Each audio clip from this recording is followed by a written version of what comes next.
এজন পুৰোহিতে বাটেৰে গৈ থাকোঁতে হঠাতে ধুনীয়া পথাৰ এখন দেখি ৰৈ গ'ল।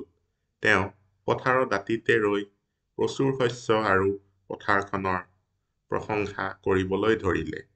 তেনেতে পথাৰখনৰ খেতিয়কজন আহি আছিল। তেওঁ পুৰোহিতজনক দেখা পাই ৰখিলে। পুৰোহিতজনে তেওঁক ক'লে, ভগৱানে আপোনাক এখন সুন্দৰ খেতিপথাৰ দিছে।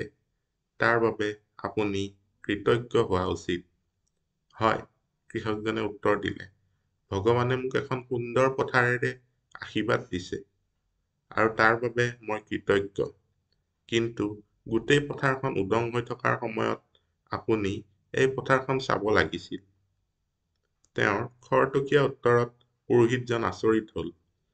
ইয়াৰ অৰ্থটো হ'ল, যেতিয়া তাত শস্য নাছিল, তেতিয়া এইখন খেতিপথাৰ মাত্ৰ এটুকুৰা মাটি আছিল। কেৱল কৃষকৰ কষ্টই সেই পথাৰখন সুন্দৰ আৰু শস্যৰে ভৰপূৰ কৰি তুলিলে।